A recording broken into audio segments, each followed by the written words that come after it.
کہ مستحق ہونے میں نفس استحقاق میں دونوں میں کوئی فرق نہیں ہوگا، عورت میں اور مرد کے اندر۔ جس طرح سے عورت کو حق ہوگا اسی طرح مرد کو، جس طرح مرد کو ہے اسی طرح عورت کو۔ جتنے کی بات نہیں ہو رہی، جس طرح کی بات ہو رہی، اس لیے میں نے کہا نفس استحقاق میں کوئی فرق نہیں۔ ہاں، حصے کی مقدار میں وہ بات الگ ہے، اس کی آگے تفصیل آئی۔ مما قل منہ او کثر، یہاں پھر یہ بھی نہیں دیکھا جائے گا میاں مال تھوڑا ہے، کیا فائدہ ہے اس کو اس طرح سے بانٹنے سے، 2 آدمیوں کو دے دے تو کچھ کام بھی آئے گا، اگر 10 آدمیوں میں بانٹے تو کسی کو بھی کچھ ہاتھ نہیں لگتا۔ فرمایا نہیں، مما قل منہ او کثر، وہ مال کے جو تھوڑا ہو یا زیادہ ہو، چونکہ ایک پینی بھی اگر کسی کی ہے تو آپ یوں نہیں کہتے میاں ایک پینی لے کے کیا کرے گا، چھوڑو کہیں کو دینا، نہیں، اس کی ہے تو تم کو تو نہیں پڑے گی۔ تو اسی طرح سے مرنے کے بعد اس کی ملکیت ان ورثاء میں منتقل ہو رہی ہے، وہ چاہے تھوڑا مال ہو یا زیادہ مال ہو، اس میں کوئی فیصلہ کرنے کا کسی ایک فرد کو کوئی حق نہیں۔ نصیبا مفروضا، اسی بات سے آگے فرماتے ہیں یہ حصے فرض کیے ہوئے ہیں۔ یہ فرض کیے ہوئے کا مطلب وہ نہیں جس کو ہم کہتے ہیں کہ ہم نے امیجن کر لیا، بلکہ اللہ نے اس کو متعین کر دیا ہے۔ مفروض کے معنی یہی ہے اللہ نے ان کو متعین کر دیا اور فرض قرار دے دیا ہے، ان حصوں کے تعیین میں کسی طرح کی دخل فصل نہیں ہو سکتی۔ وَإِذَا حَضَرَ الْقِسْمَةَ أُولُو الْقُرْبَى وَالْيَتَامَى وَالْمَسَاكِينُ فَارْزُقُوهُم مِّنْهُ وَقُولُوا لَهُمْ قَوْلًا مَّعْرُوفًا۔ اصل میں جہاں رکوع ختم ہو رہا ہے اور آیت نمبر 10 کے بعد سے 11ویں آیت جو شروع ہو رہی ہے، وہاں سے تفصیل آ رہی ہے وراثت کی، انہیریٹنس کی، تقسیم وغیرہ، وہاں اصل میں تفصیل آ رہی ہے۔ اس سے پہلے کچھ یوں کہیے کہ جس کو اصل حکم آنے سے پہلے کچھ جو امینیوز جس کو کہتے ہیں آپ انگلش میں، کہ جو اور شاخسانے ہیں اور پھول پتیاں پہلے ان کو ٹھیک ٹھاک کر لیں، تو کچھ اور مزید ہدایتیں اس سلسلے میں دی جا رہی ہیں۔ ایک تو یہ کہ مردوں اور عورتوں کا حصہ ہوتا ہے، تمہارا یہ فیصلہ کرنا بالکل غلط ہے کہ صرف مردوں کو ملے گا، وہی پروٹیکٹر ہوتے ہیں، وہی جہاں کام قوت بازو بنتے ہیں، عورتیں کچھ نہیں کرتی، گھر میں رہتی ہیں یا دوسرے گھر چلی جاتی، تمہیں یہ فیصلہ کرنے کا حق نہیں۔ استحقاق میں دونوں شریک ہیں، ایک اصول تو یہ دیا گیا۔ دوسری بات یہ کہ ظاہر ہے کہ جو حصے متعین ہوں گے وہ سارے رشتہ داروں کو تو نہیں مل سکتا، سمجھ میں آیا؟ اس کا کوئی اصول بنا کر کچھ رشتہ دار ہوں گے جن کو اس وراثت میں حصہ دیا جائے گا، لیکن ضرورت مند جہاں تک ہیں وہ ظاہر ہے کہ اور بھی ہو سکتے ہیں، جن کو حصہ نہیں مل رہا وہ ان سے زیادہ ضرورت مند ہوں گے، جن کو حصہ مل رہا ہے ہو سکتا ہے، کیونکہ حصہ ملنا ضرورت مندی کی بنیاد پر نہیں ہے بلکہ رشتے کی بنیاد پر ہے کہ وراثت میں حصے دار کون ہوگا۔ یہ نہیں فیصلہ ہوگا کہ جو زیادہ ضرورت مند ہو، بلکہ فیصلہ اس بنیاد پر قرآن کرنے جا رہا ہے رشتہ کس کا کیا ہے، اس بنیاد پر ہے، کیونکہ ضرورت مندی کی تو تعین بہت مشکل ہے۔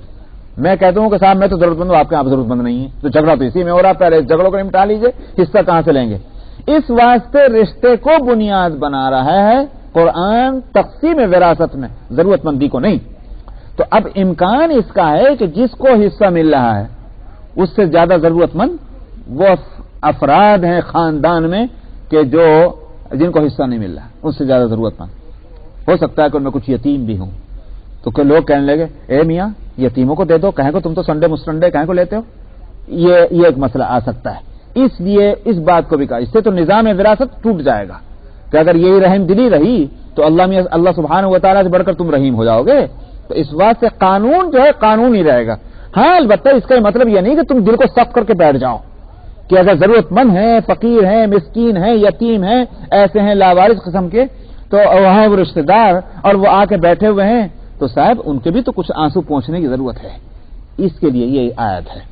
فرماتے ہیں وَإِذَا حَضَرَ الْقِسْمَةَ أُولُو الْقُرْبَى، اور جب تقسیم وراثت کے وقت میں کچھ رشتہ دار اور یتیم اور مسکین حاضر ہوں، موجود ہوں، تو پھر یہ بڑی ناروا بات ہوگی کہ اس طرح سے بالکل ان سے منہ موڑ کے بیٹھ جاؤ، ذرا ان پر ایک محبت کی نظر نہ پڑے، ذرا ان کی تسلی نہ ہو، ان کے دل تو ویسے ہی غربت اور افلاس کی وجہ سے اور یتیمی کی وجہ سے ٹوٹے ہوئے ہیں، کیا ہونا چاہیے تمہارا برتاؤ؟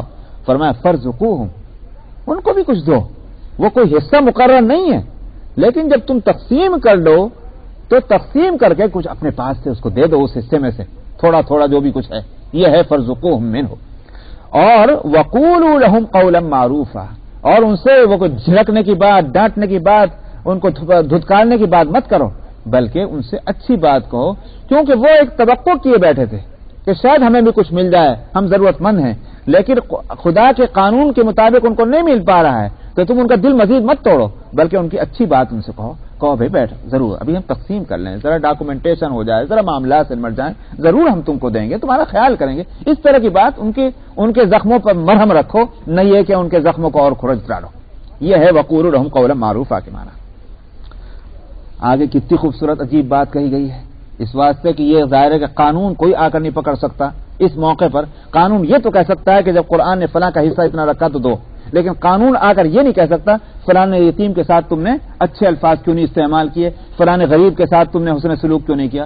یہ قانون نہیں آ کے کہہ سکتا، اگرچہ قرآن نے ہدایت دی ہے، مگر قانون کون سا ہوگا جو آ کر پکڑے؟ یہاں تو بس وہی انسان کا اندر سے جذبہ جو ہے وہی اس کے لیے آمادہ کر سکتا ہے کہ ایسی صورت میں کیا برتاؤ ہونا چاہیے۔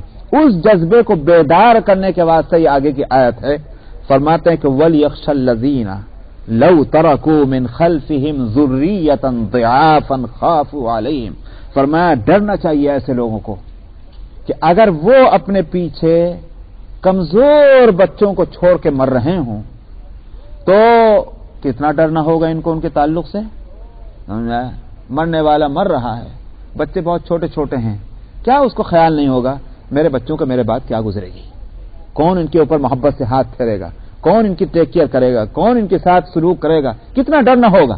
کیا تم چاہتے ہو کہ تمہارے بچوں کے ساتھ بد سلوکی کریں لوگ کہ جبکہ تمہاری موت آ رہی ہو؟ ظاہر ہے کہ تم نہیں چاہو گے، بلکہ چاہو گے کہ میرے بعد کاش لوگ جو ہیں میرے بچوں کے ساتھ اچھا سلوک کریں۔ یہ بھی بچے دوسرے کے کسی کے ہیں جو اس وقت گویا یوں کہیے کہ وہ اپنی معصومانہ نظروں سے دیکھ رہے ہیں، ایک مسکین مسکنت کی نظروں سے دیکھ رہا ہے، وہ بھی ہے کچھ۔ یہ ہے وہ جذبہ ابھارنے والی بات۔ فرماتے ہیں کہ ڈرنا چاہیے ان لوگوں کو کہ اگر وہ اپنے پیچھے کمزور بچوں کو چھوڑیں تو ان کو ڈر ہو۔ فَلْيَتَّقُوا اللَّهَ، تب ان کو بھی ڈرنا چاہیے اللہ سے۔ وَلْيَقُولُوا قَوْلًا سَدِيدًا، اور ان کو بھلی بات کہنی چاہیے ان کو ایسے موقع پر۔ ان الذين ياكلون اموال اليتامى ظلما انما ياكلون في بطونهم نارا، یہ تیسری ہدایت ہے، اگرچہ اس تعلق سے اس بات پہلے بھی آ چکی ہے، مگر چونکہ میں نے کہا کہ وہاں تو تھا مقصود بنا کر یتیموں کے مال میں احتیاط برتو، وہاں تو خود وہ مسئلہ مقصود تھا، یہاں وراثت کی تقسیم کا مسئلہ آ رہا ہے، اور ظاہر ہے کہ ورثاء کے اندر یتیم بھی ہوں گے۔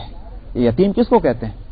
نابالغی کی حالت میں باپ کا سایہ سر سے اٹھ جائے، یہ ہے یتیمی، سمجھ میں آیا؟ باپ کا سایہ۔ جانوروں میں تو یہ ہے کہ وہ بچہ جانور کا جس کی ماں مر جائے اس کو یتیم کہتے ہیں، انسانوں میں یتیم اس کو کہتے ہیں کہ نابالغی کی حالت میں جس کے سر سے باپ کا سایہ اٹھ جائے، باپ مر جائے، اس کو یتیم کہتے ہیں۔ تو یہاں چونکہ تقسیم وراثت جب ہوگی تو اس میں یتیم بھی ہوں گے، کم عمر بچے، 2 سال کا بھی ہو سکتا ہے، 1 سال کا، بلکہ میں کہتا ہوں 1 مہینہ کا، 1 ہفتے کا بھی ہوگا، لیکن سوال یہ کہ اس 1 ہفتے کا یا 1 مہینے کا بچہ اپنے حق کے بارے میں تو نہیں بولے گا، سمجھ میں آئے؟ وہ تو نہیں کہے گا میرا تو اتنا ہفتہ اتنا کہیں کو دے رہے ہو تم، یا مجھے تو مال اس طرح ملنا چاہیے تھا، اس طرح کیوں دے رہے ہو تم؟ تو وہاں تو پھر جو بڑے ہیں ذمہ دار وہی دراصل انصاف کریں تو انصاف ہوگا، ورنہ تو بہت مشکل ہے۔ اس لیے فرماتے ہیں یہاں اس مسئلے کو وراثت کے صحیح تقسیم کے تعلق سے فرماتے ہیں ان الذین یاکلون اموال الیتامی ظلما، جو لوگ یتیموں کے مال کو ازراہ ظلم کھائیں گے، انما یاکلون فی بطونہم نارا، وہ اپنے پیٹوں کے اندر آگ کھا کے بھر رہے ہیں، اپنے پیٹوں میں آگ بھر رہے ہیں وہ کھا کر۔ وَسَيَصْلَوْنَ سَعِيرًا، اور اندر بھی آگ ہوگی اور خود ان کو بھی آگ میں جھونکا جائے گا، تو اوپر بھی آگ اندر بھی آگ، یہ ہوگا ان کا حشر جو یتیموں کا مال ظلمن کھائیں گے۔ وہ ظلمن کا لفظ اس لیے کیا، ارادتن، سمجھا، نقصان پہنچانے کے لیے۔ یوں یہ کہ بھئی نادانستگی میں کوئی بات ہو گئی وہ مسئلہ الگ ہے، لیکن ظلمن کا مطلب یہ ارادتن اور نقصان پہنچانے کے لیے۔ یوصیکم اللہ فی اولادکم، یہاں سے اب مسئلہ وہ آیا ہے وراثت کا۔ میں نے حدیث کا جو اس سے پہلے جو حدیث کی کتاب ابھی ختم ہوئی مسند امام اعظم، اس میں حدیث آئی تھی وراثت کی، اور وہاں میں نے اس تعلق سے تقریر کر دی تھی اور کافی تفصیل سے بتلایا تھا۔ اب یہ اور اس آیت کو بھی میں نے اس وقت کچھ نہ کچھ بہرحال اس طرف اشارہ کیا تھا کہ یہ آیت ہے، اس کو دیکھ لیا جائے، اس وقت ذہن میں نہیں تھا کہ جلدی آنے والی ہے یہ آیت، لیکن بہرحال یہ آیت آ گئی۔ اس میں اصولی طور پر پھر میں اس بحث کو بہت مختصر طور پر ذہن میں بٹھا دوں، کیونکہ پھر آیت کو سمجھنا اسی پر موقوف ہوگا۔ کہ یہاں جو ہیں کچھ تو وہ رشتے ہیں کہ جن کو اصولی طور پر متعین کیا جائے گا کہ کون ہیں وہ رشتہ دار کہ جو وارث بنیں گے، یعنی بنیادی طور پر سب سے پہلے، اور اسی طرح سے ان کے حصے کیا کیا ہوں گے۔ تو جن رشتہ داروں کو قرآن وارث بنا رہا ہے یہاں، یہ مطلب نہیں کہ صرف وہی وارث ہوں گے، جن کو قرآن یہاں وارث بنا رہا ہے کیونکہ وہ ہر صورت میں وارث بنیں گے، ایسوں کو کہا جاتا ہے ذوی الفروض۔ ذوی الفروض کا مطلب یہ ہے خدا کے قانون نے جن کے واسطے وراثت میں حصہ فرض کیا ہے یہ وہ لوگ ہیں، ایسوں کو ذوی الفروض کہتے ہیں۔ سمجھ میں آئی بات؟ تو ان کو تو سب سے پہلے حصہ دیا جائے گا، جب مرنے والا مر جائے اور مال کی تقسیم ہو تو ان لوگوں کو سب سے پہلے دیں گے، ان کے سے بچ جائے تو پھر دوسرے رشتہ داروں کو ملے گا جن کا تذکرہ قرآن میں نہیں آیا ہے، ایسے رشتہ داروں کو ان سے بچنے کے بعد ان کو ملے گا۔ ان میں دو طرح کے ہیں رشتہ دار، ایک رشتہ دار تو وہ ہیں کہ جن کے اندر واسطہ مرنے والے اور رشتہ دار کے بیچ میں کسی مرد کا واسطہ ہے۔ آئی بات سمجھ میں نہیں؟ مرنے والے کے اور اس شخص کے جس کو حصہ ملنے جا رہا ہے ذوی الفروض کے بعد بیچ میں واسطہ مرد کا ہے۔ ایک صورت تو یہ ہے، مثال کے طور پر بھتیجا، سمجھ میں آیا؟ تو بھتیجا جو ہے وہ رشتہ دار بنتا ہے، واسطہ کون بنا؟ مرد بنا کہ نہیں بنا؟ بھائی بن گیا۔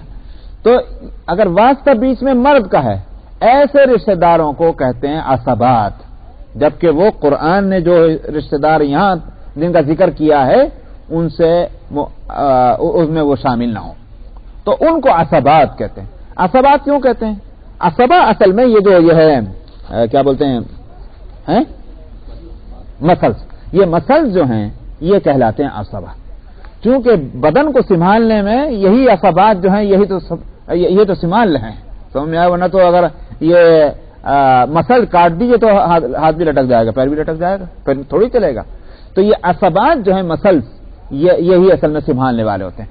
تو رشتہ داروں میں وہ رشتہ دار خاص طور پر، ویسے بھی ہر جگہ چاہے قبائلی نظام ہو یا نہ ہو، لیکن وہ رشتہ دار کہ جو بیچ میں جن کے جو مرد واسطہ بن رہے ہیں، یا تو براہ راست رشتہ ہو ان سے یا واسطہ بیچ میں مرد کا ہو، یہ رشتہ دار ایک فیملی کہلاتی ہے، خاندان کہلاتا ہے، یہی ایک دوسرے کے پروٹیکٹ کرنے والے ہوتے ہیں۔ سمجھ میں آیا؟ تو اس واسطے ان کو عصبات کہا جاتا ہے۔ اس کے برعکس اگر واسطہ بیچ میں جو ہے کسی عورت کا ہے، جیسے مثلا بھانجا، سمجھ میں آیا نہیں؟ تو بھانجا کے رشتے میں کون واسطہ بن رہا ہے؟ بہن واسطہ بن رہی ہے، سمجھ میں آئی نہیں بات؟ ایسے رشتہ داروں کو کہ جن کے رشتے میں واسطہ عورت ہو ان کو کہتے ہیں ذوی الارحام، کیونکہ رحم جو ہے وہ عورت کے پیٹ میں وہ حصہ، وہ تھیلی کی جس میں بچہ پرورش پاتا ہے، اس کو رحم کہتے ہیں، ارحام اس کی جمع ہے۔ تو ذوی الارحام معلوم ہوا کہ عورت واسطہ ہے اس رشتے کے اندر، تو ان کا درجہ جو ہے وہ عصبات کے بعد ہے، یعنی اگر عصبات نہ ہو تو ذوی الفروض سے بچا ہوا حصہ پھر ذوی الارحام کو دیا جاتا ہے۔ تو وہ اس واسطے ان کا درجہ بعد میں ہے کہ وہ دوسری فیملی بن گئی کہ نہیں بن گئی؟ اس واسطے کہ عورتیں تو دوسرے گھر میں بھی آ گئیں اور وہاں سے ان کے بچے ہو رہے ہیں، تو یہ دوسرا گھرانہ بن گیا ہے، تو اس واسطے ان کا نمبر 2 ہو جاتا ہے۔ تو یہ ترتیب ہے وراثت کی تقسیم کے اندر۔ تو ایک تو یہ کہ یہ رشتہ دار جو ہیں براہ راست جن سے رشتہ ہے ان کو قرآن نے یہاں ذکر کیا ہے۔ وہ کون کون ہیں؟ وہ 3 طرح کے ہیں، یا 4 کہہ لیجئے، 4 ہیں قسمیں ان کی۔ ایک تو ہے ماں باپ، یہ اصول کہلاتے ہیں، یعنی روٹ، سمجھ میں آیا؟ یہ روٹ ہیں۔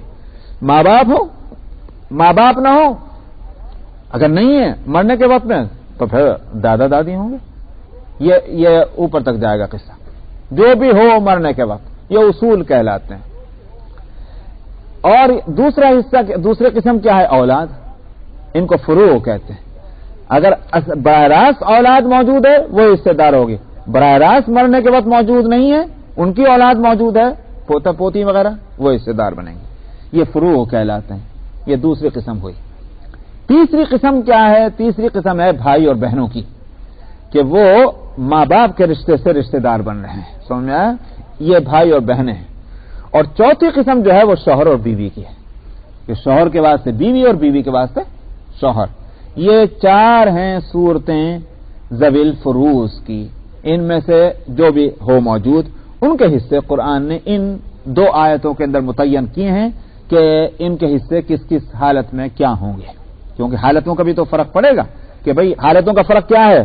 مثال کے طور پر خالی ایک ماں ہے تو ظاہر ہے کہ ایک حالت یہ ہے اس وقت اس کا حصہ کوئی اور جو ہوگا وہ ضروری نہیں ہے کہ اگر اور کوئی رشتہ دار موجود ہوں ساتھ میں، مثلا بیوی ہے، مثال کے طور پر بھائی ہیں، تو پھر ماں کا حصہ ضروری نہیں کہ وہی رہے. اس واسطے پوزیشن کیا ہوگی وہ اس پر دیکھنا ہوگا کہ دوسرے اور ذوی الفروض بھی ہیں یا نہیں ہیں. دوسرے اگر ہیں تو اس کے اس وقت حصے کی نوعیت دوسری ہوگی، اور نہیں ہے تو اس وقت حصے کی نوعیت دوسری ہوگی. تو یہ ہے بہرحال خلاصہ. نمبر 2 اس تعلق سے یہ بھی ہے کہ ترکے کی تقسیم کے وقت 3 چیزوں کو اور دیکھنا ہوگا، بلکہ ان کو پہلے اس کو ٹیک کیئر کرنا ہوگا یا اس کا نکالنا ہوگا. 3 چیزیں ہیں. ایک تو ہے کفن اور دفن کا خرچ. کوئی رشتہ داروں میں سے، خاندان میں سے اگر کوئی کہے کہ نہیں ضرورت نہیں بس میں دے دوں گا، ٹھیک ہے، بہت اچھی بات ہے، ہو گیا. لیکن اگر کوئی تیار نہ ہو تو کسی کو اوپر شریعت آ کے نہیں کہہ سکتی کہ تمہارے گھر میں ایک آدمی کا انتقال ہوا تم کو نہیں دفنا، کیوں اس کو کفن دیتے. یہ آ کر شریعت نہیں کہے، کس کو کہے. اس واسطے یہ مرنے والے ہی کے مال میں یہ رکھا گیا ہے. سمجھ میں؟ اگرچہ مرنے کے ساتھ اس کے مال کی ملکیت دوسروں کی طرف منتقل ہو گئی ہے، مگر پھر بھی بہرحال ابھی اس کی باڈی دنیا میں موجود ہے، لہذا اس کی کفن دفن کے اخراجات اس سے لیے جائیں گے. ایصال ثواب کا خرچہ اس سے نہیں لیا جائے گا. یہ صاف سن لیں، چاہے کتنا بھی ضروری ہو اور کتنا بھی اچھا کام ہو، لیکن مرنے والے کے مال میں سے نہیں لیا جائے گا. براہ راست ہاں تقسیم کر کے وراثت کی اور اس کے بعد وارث کچھ بھی کرو وہ ان کا فعل ہے، لیکن تقسیم سے پہلے مرنے والے کے مال میں سے ایصال ثواب کے لیے کچھ خرچ کرنا اس کی اجازت نہیں ہے. کیوں؟ اس لیے کہ وہ فرض نہیں ہے، اور یہ مال کی تقسیم جو ہے وارثوں کو دے دینا یہ فرض ہے. اس واسطے کفن دفن بے شک ضروری ہے، وہ ہونا ہوگا. نمبر 1 تو یہ کرنا ہے. نمبر 2 اگر اس نے کوئی قرض اپنے ذمہ اس کے ذمہ تھا تو وہ قرض ادا کرنا ہوگا، چاہے اس قرض کی ادائیگی میں سارا مال چلا جائے. قرض دینا ہے. سمجھ میں آیا؟ کیونکہ اصل میں تو یوں کہیے کہ مال چھوڑا ہی نہیں اس نے، یوں سمجھیں گے اس نے مال چھوڑا ہی نہیں، رکھا ہوا تھا مگر یہ مال تو دوسرے کا جانے کا تھا، اس کا ہے ہی نہیں. اس واسطے قرض پہ ادا کرنا ہوگا. نمبر 2 ہو گیا. نمبر 3 یہ کہ اس نے اگر اگر وصیت کی ہے، جس کو انگلش میں آپ ول کہتے ہیں، ول تو پورے کو کہہ دیتے ہیں، تو اصل میں وصیت یہ ہے کہ صاحب اس میں بھی 2 شرطیں ہیں وصیت کے اندر. ایک تو یہ کہ وہ ازروع شریعت وہ وارث نہ بن رہے ہوں جس کے لیے اس نے وصیت کی ہے. اگر وصیت ازروع شریعت وارث بن رہے ہیں تو ان کو تو شریعت کی طرف سے حصہ ملے گا، وصیت ان کے لیے جائز نہیں، کیونکہ وصیت آ کر ان کو مزید دے گی. تو وصیت ان کے لیے نہیں ہو سکتی کہ جن کو شریعت خود دے رہی ہے. اسی واسطے نبی کریم صلی اللہ علیہ وسلم نے فرمایا تھا لا وصیت لوارث، کہ وارث کے واسطے وصیت نہیں. جو وارث نہیں ہے اس کے لیے آپ وصیت کریں، رشتہ دار ہوں کہ اجنبی ہوں، ایک ملک کے ہوں کہ دوسرے ملک کے ہوں، ایک قوم کے ہوں کہ دوسرے قوم کے ہوں، مسجد کے واسطے ہو کہ مدرسے کے واسطے ہو، یہ وصیتیں ضرور ہونی چاہیے. نبی کریم صلی اللہ علیہ وسلم نے ہرگز اس بات سے نہیں روکا. سعد ابن وقاص رضی اللہ عنہ بیمار ہوئے اور ان کو یہ خیال ہوا کہ میں مرا اور اس صورت میں کچھ نہ کچھ مجھے وصیت کر دینی چاہیے. تو مال تھا، باغات تھے، پراپرٹی تھی، تو نبی کریم صلی اللہ علیہ وسلم مزاج پرسی کے لیے تشریف لے گئے. تو عرض کیا یا رسول اللہ میرا مال ہے، میرے باغات ہیں، میں سب اللہ کے نام پہ اس کی وصیت کرتا ہوں، میرے مرنے کے بعد اللہ کے دین کے کام میں خرچ ہوا. فرمایا نہیں، پورا مال نہیں کی وصیت نہیں ہو سکتی. عرض کیا یا رسول اللہ اچھا 2/3 2/3، فرمایا نہیں 2/3 کی بھی وصیت نہیں ہو سکتی. عرض کیا یا رسول اللہ پہ مجھے آدھا مال کی تو وصیت کی جاتی ہے، فرمایا نہیں آدھا مال کی بھی نہیں ہو سکتی. عرض کیا یا رسول اللہ اچھا 1/3 کی، فرمایا 1/3 کی کہہ سکتے ہو، اب یہ بھی بہت ہے. تو آپ نے وصیت کرنے سے نہیں روکا، مقدار مال پہ مسئلہ تھا. تو وصیت کرنا یہ بہت اچھی بات ہے. اگر حقوق کا مسئلہ ہے تب تو واجب ہے کہ وصیت کر دی جائے، لیکن اگر حقوق نہ ہو تو اچھے کاموں کے واسطے یا اچھے مدات میں خرچ کرنے کے واسطے وصیت ہونی چاہیے. افسوس یہ ہے کہ یہاں اس ملک میں ہم لوگ ہیں اور اس میں